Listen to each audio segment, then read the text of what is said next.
Hello दोस्तों, मैं Deepak Sharma achievers career institute के ऑनलाइन चैनल पे आपका हार्दिक हार्दिक हार्दिक स्वागत करता हूं। ठीक है, आज हम इलेक्ट्रिसिटी का थर्ड लेक्चर डिस्कस करने वाले हैं। लास्ट लेक्चर में हमने ओम्स लॉ का डेरिवेशन पढ़ा था। आज हम रेजिस्टेंस, उसको अफेक्ट करने वाले फैक्टर और भी बहुत सारी चीजें डिस्कस करने वाले हैं। तो सबसे पहले आपकी चीज जो अपन ने लास्ट लेक्चर में डिस्कस की थी, रेजिस्टेंस के बारे में, जो अपन ने फॉर्मूला डेराइव किया था with the help of electron model या डेरिवेशन ऑफ ओम्स लॉ से रेजिस्टेंस का फॉर्मूला निकाला था। तो अपन अब डिस्कस करते हैं रेजिस्टेंस होता क्या है, वो किन किन चीजों पर डिपेंड करता है और बाकी आगे की चीजें अपन डिस्कस करते हैं। तो सबसे पहले अपन बात कर लेते हैं resistance of conductor. Resistance of conductor, resistance of conductor क्या होता है। ठीक है, तो ये क्या होता है? It is the property of conductor, it is the property of conductor due to which it opposes the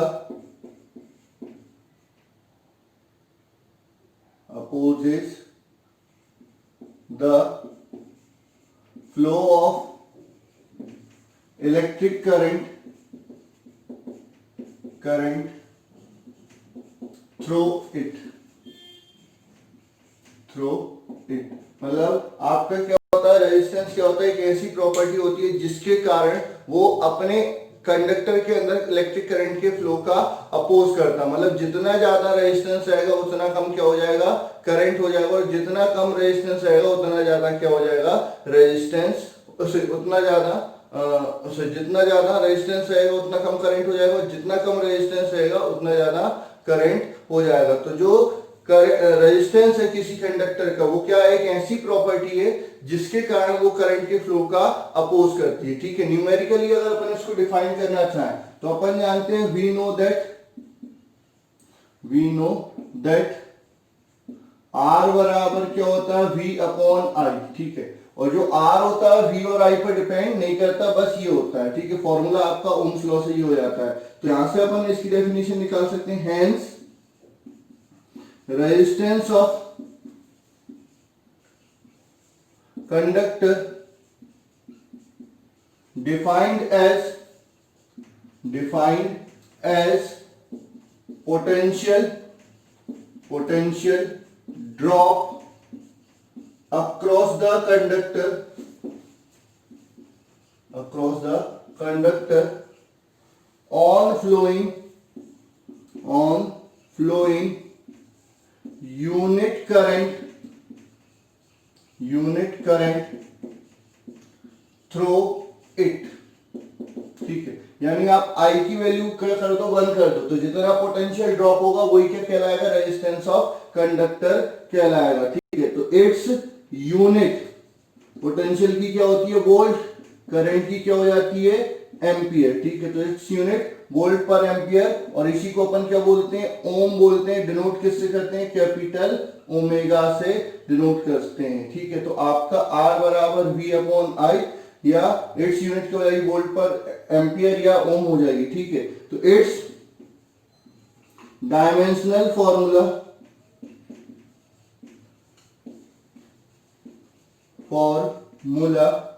क्या हो जाएगा? वोल्ट का क्या होता है? M L2T minus 3A-1 upon A-1। ठीक है, तो ये हो जाएगा आपका M L2T माइनस 3A2। ये इसका क्या हो जाएगा? डायमेंशनल फॉर्मूला हो जाएगा। ठीक है, अब अपन बात करते हैं कि जो रेजिस्टेंस है वो किस पर? V और I पर डिपेंड नहीं करता। ठीक है, the resistance of conductor, the resistance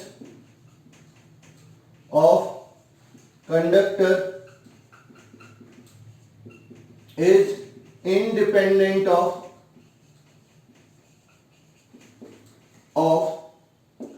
potential difference and current across it। ठीक है। तो आपका जो रेजिस्टेंस होता है कंडक्टर का वो उसके अक्रॉस लगाया गया पोटेंशियल डिफरेंस पे भी डिपेंड नहीं करता और उसमें फ्लो होने वाले करंट पर भी डिपेंड नहीं करता। तो ये हो गया आपका resistance.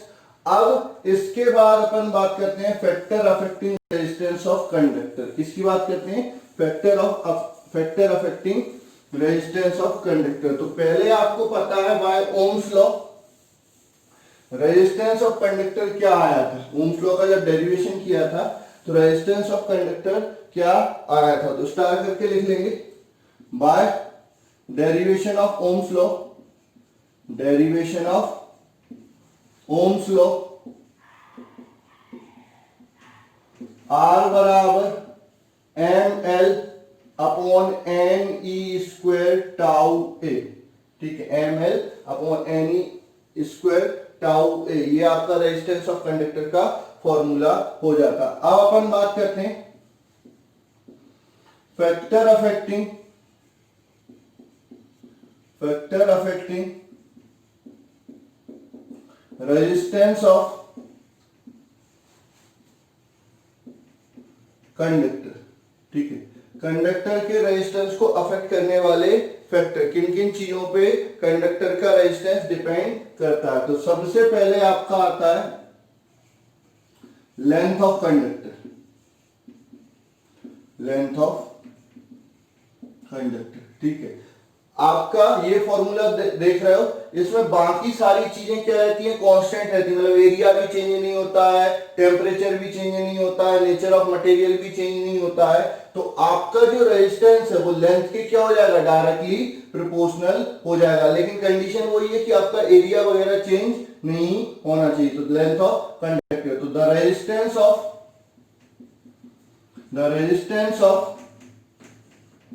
Conductor is directly proportional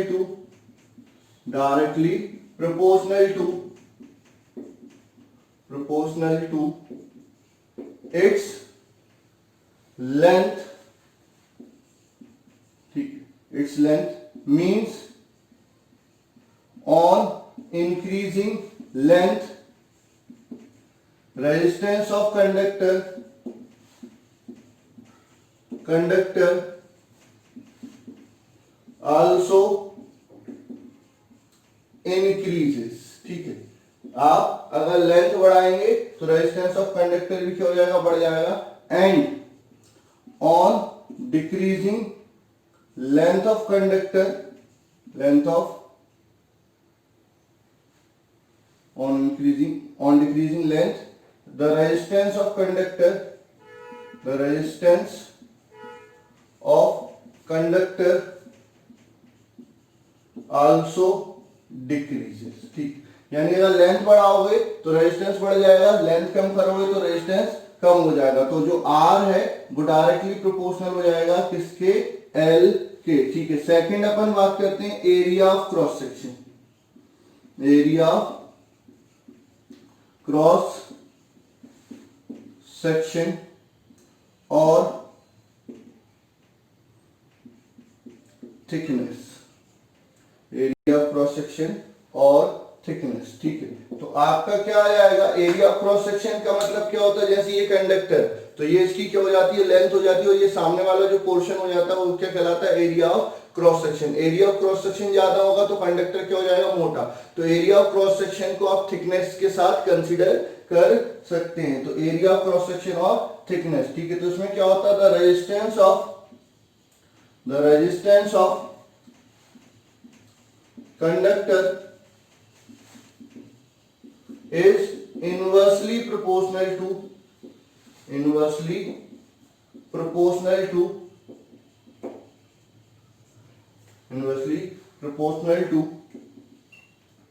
area of cross section or thickness, means on increasing area of cross section resistance of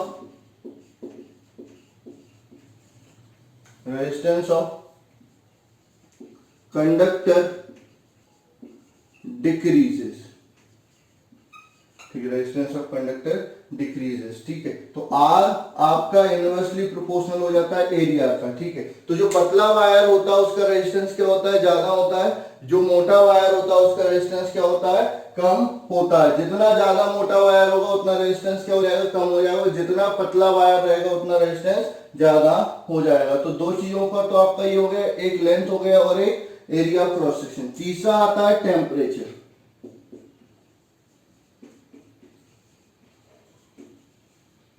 temperature, ठीक है। तो the resistance of conductor, the resistance of conductor is inversely proportional to inversely proportional to inversely proportional to relaxation time on increasing temperature, relaxation time decreases, hence resistance of conductor,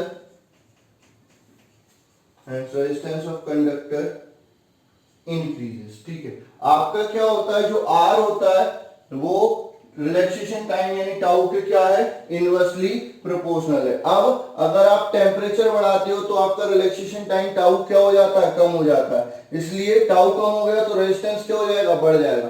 तो temperature बढ़ाने पे conductor का resistance क्या हो जाता है, बढ़ जाता है। टेम्परेचर बढ़ाने पे कंडक्टर का रेजिस्टेंस बढ़ जाता है। लेकिन इसमें एक चीज स्टार करके लिखेंगे कि the resistance of semiconductor decreases with increasing temperature. Conductor का रेजिस्टेंस टेम्परेचर बढ़ाने पे बढ़ता है, लेकिन सेमीकंडक्टर के केस में the resistance of semiconductor decreases with increase in temperature, ठीक है। ऐसा क्यों हुआ, क्योंकि उसमें जो रेजिस्टेंस का फॉर्मूला होता है आर बराबर क्या होता है, ml/ne² टाउ ए। टेम्परेचर बढ़ाने पे टाउ तो कम होता है, लेकिन सेमीकंडक्टर में n की वैल्यू क्या हो जाती है, बढ़ जाती है। जब n बढ़ गया तो रेजिस्टेंस क्या हो जाएगा, कम हो जाएगा। तो सेमीकंडक्टर में टेम्परेचर बढ़ाने पर रेजिस्टेंस कम होता है, कंडक्टर में टेम्परेचर बढ़ाने पर रेजिस्टेंस क्या हो जाता है, बढ़ जाता है, ठीक है। तो ये तीन फैक्टर हो गए आपके रेजिस्टेंस ऑफ कंडक्टर को इफेक्ट करने वाले। चौथा फैक्टर लिखेंगे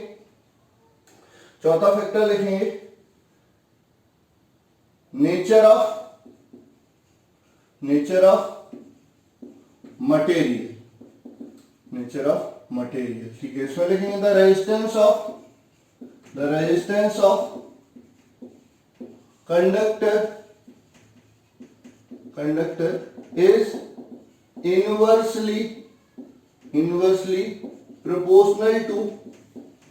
inversely proportional to number of electron per unit volume which is different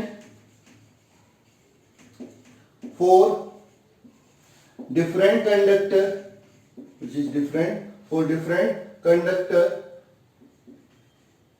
conductor, hence resistance of different conductor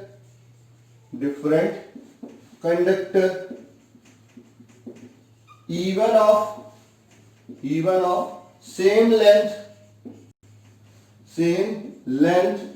and same cross section area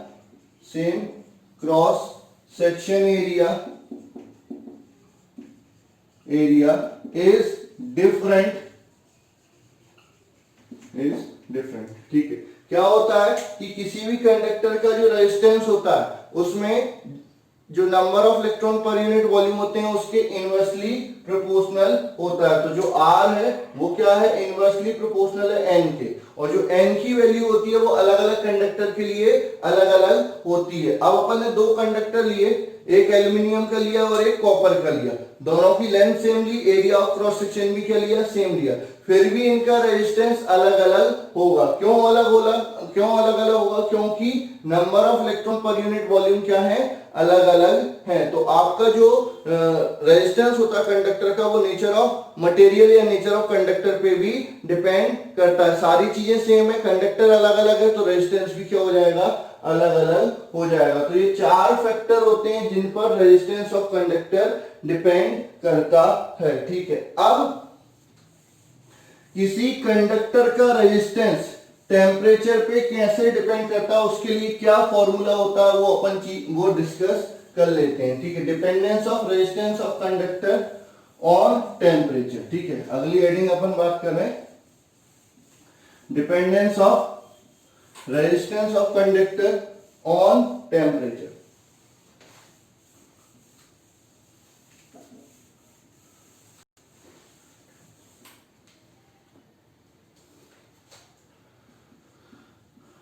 dependence of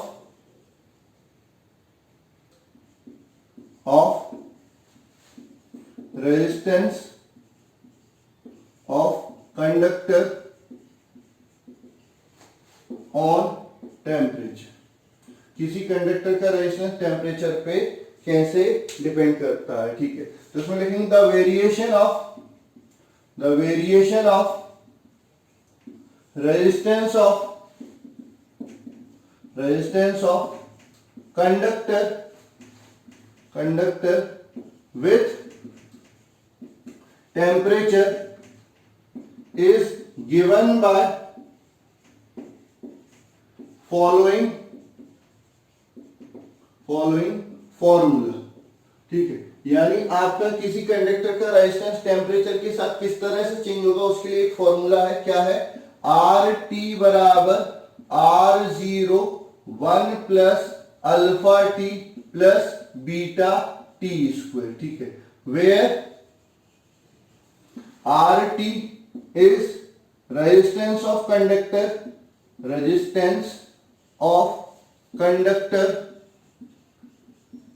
at T degree centigrade, R0 is resistance of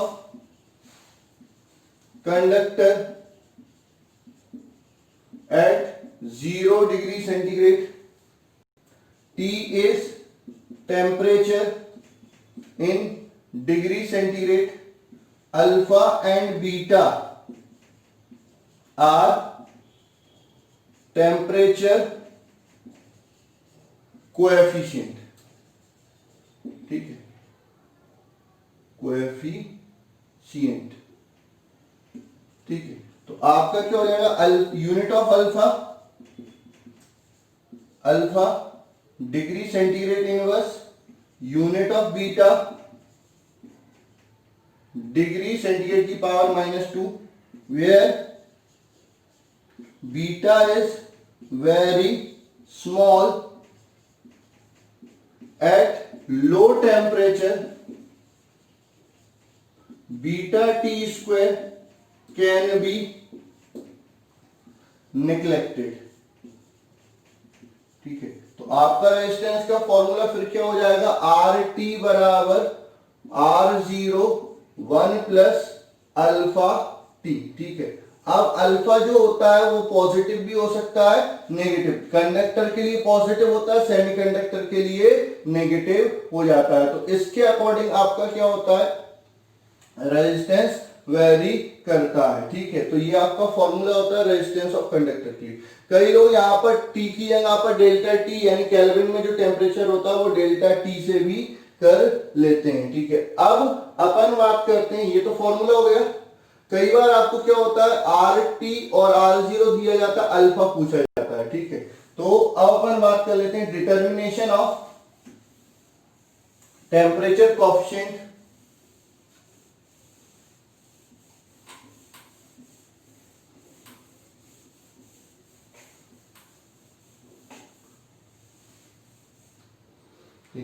इसके बाद करते हैं determination of temperature coefficient for determination of temperature coefficient for given conductor, ठीक है। तो आपका क्या होगा, केस फर्स्ट आएगा, if R0 and RT is given, ठीक है, यानी आपको R0 यानी 0 डिग्री सेंटीग्रेड पे रेजिस्टेंस दिया हो, RT दिया हो, ठीक है। तो आप जानते हैं RT बराबर क्या होता है, R0 1 प्लस अल्फा टी। तो यहां से क्या हो जाएगा, RT अपॉन R0 बराबर 1 प्लस अल्फा टी। तो अल्फा टी बराबर RT अपॉन R0 माइनस 1। तो अल्फा टी बराबर RT minus R0 upon R0। तो अल्फा बराबर RT minus R0 upon R0 into T. तो ये आपका क्या हो जाएगा, अल्फा का फॉर्मूला हो जाएगा। लेकिन ये कब, जब आपको R0 और RT पता हो, ठीक है। इफ सेकेंड बात करें, if resistance of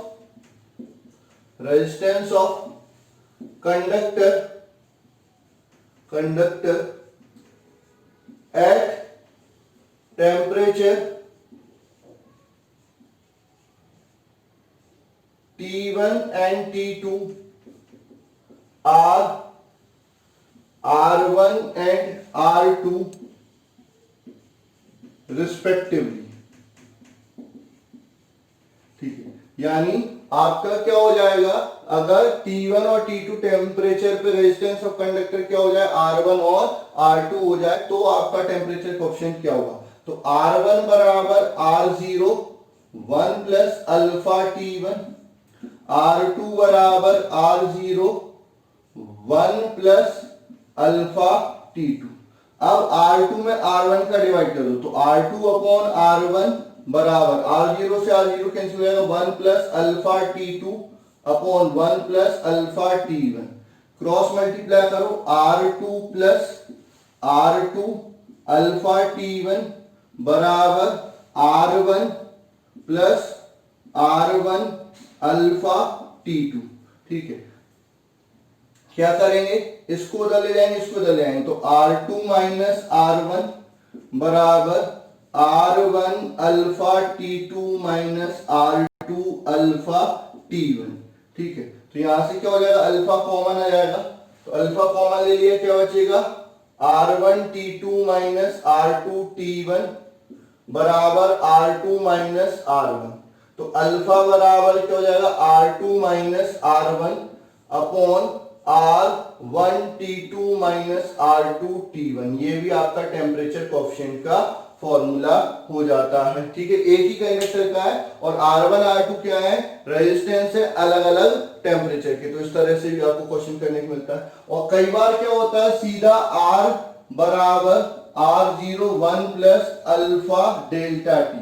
delta T क्या हो जाता है, change in temperature in kelvin, और R0 0 डिग्री सेंटीग्रेड पर टेम्परेचर की वैल्यू हो जाती है। कई बार यहाँ पर R1 लिख देते हैं, यानी R2 बराबर कई जगह पर R1, यहाँ पर 1 plus alpha T2 minus T1, इस तरह से भी क्वेश्चन कई बार कर लेते हैं। वो डिपेंड करता है कंडीशन क्या है। अगर R0 के टर्म में नहीं हो पा रहा तो फिर इससे करेंगे, नहीं तो ज्यादातर आपको क्वेश्चन इससे ही करने पड़ते हैं, ठीक है। तो ये हो गया आपका डिटर्मिनेशन ऑफ टेम्परेचर कोएफिशिएंट या dependence of resistance of conductor on temperature, ठीक है। इसके बाद कुछ टर्म और आती हैं जो आपको याद रखनी है, ठीक है।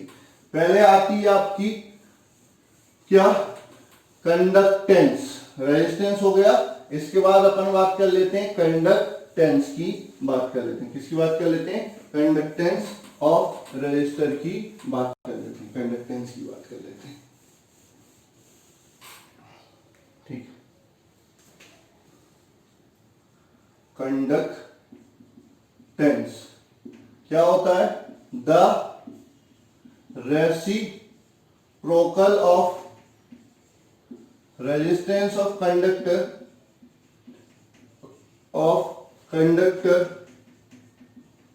Is known as conductance. ठीक है, यानी किसी कंडक्टर के रेजिस्टेंस का रेसिप्रोकल क्या कहलाता है? कंडक्टेंस कहलाता है। तो कंडक्टेंस बराबर 1 अपॉन रेजिस्टेंस। इसको नोट किससे करते हैं? जी से। तो जी बराबर 1 upon R. Its unit ohm inverse. ठीक है, ओम इनवर्स, इसी को हम बोल देते हैं मोहो, उल्टा लिख देते हैं उनको मोहो, और इसी को हम क्या बोल देते हैं? सीमेंस।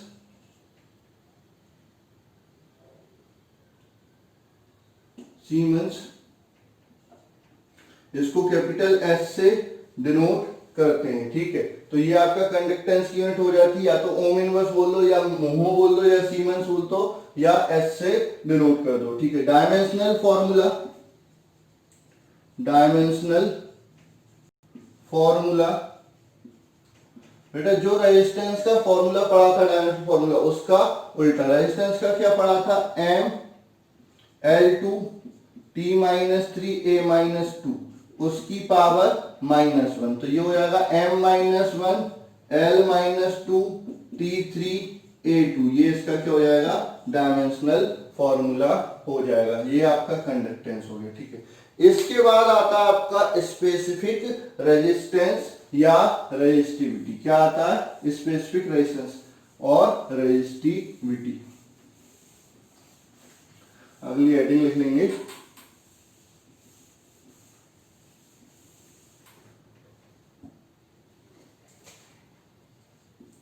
स्पेसिफिक रेजिस्टेंस और रेजिस्टिविटी। स्पेसिफिक रेजिस्टेंस और रेजिस्टिविटी, तो इसमें लिखेंगे the resistance of conductor, the resistance of conductor is directly proportional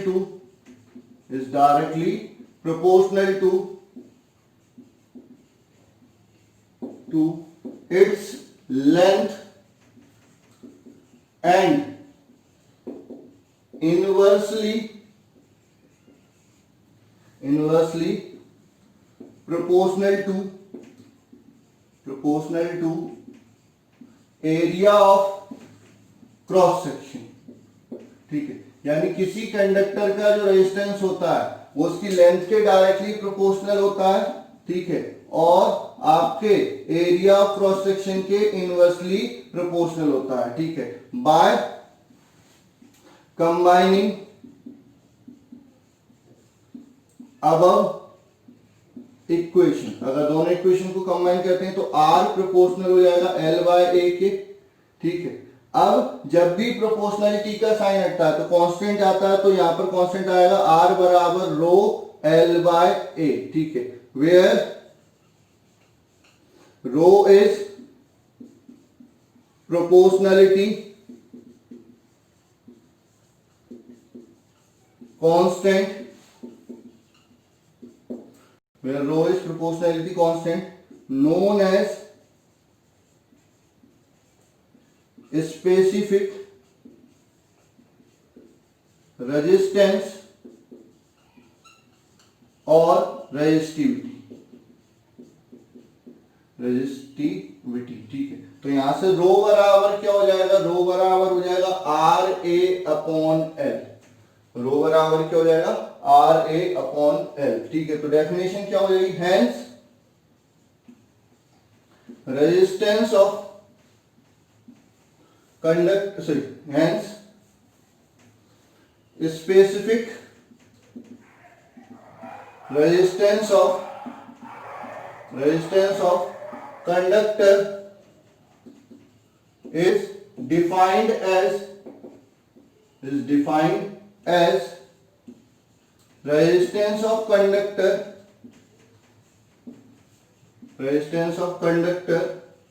of unit length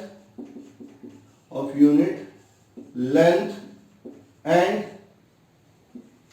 unit cross section area. ठीक है, अगर मैं L को 1 कर दूं, A को 1 कर दूं, तो जो R होगा वही क्या हो जाएगा, रो के बराबर हो जाएगा। तो स्पेसिफिक रेजिस्टेंस ऑफ कंडक्टर की डेफिनेशन क्या हो गई, the specific resistance of conductor is defined as resistance of conductor of unit length and unit cross section area. तो ये आपका फॉर्मूला हो जाता है। लेकिन आपका जो रो होता है वो A और L पर डिपेंड नहीं करता, वो प्रोपोर्शनलिटी कांस्टेंट है। तो रो does not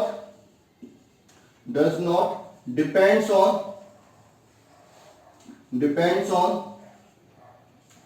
length and area of cross section. ठीक है, यानी आप एरिया और लेंथ अगर बढ़ाओगे तो रेजिस्टेंस तो चेंज हो जाएगा, लेकिन स्पेसिफिक रेजिस्टेंस या रेजिस्टिविटी चेंज नहीं होगी। ठीक है, दूसरा रो का फॉर्मूला क्या हो जाएगा, देखो R निकाल चुके हो। R क्या होता है आपका ml upon n e square tau a। इसमें a और l का तो रो मिल जाएगा, तो ये l से l कैंसिल, a से a कैंसिल, तो रो बराबर क्या हो जाएगा m upon n e square tau. तो यहां से रो किस पर डिपेंड कर रहा है, hence resistivity depends on nature of material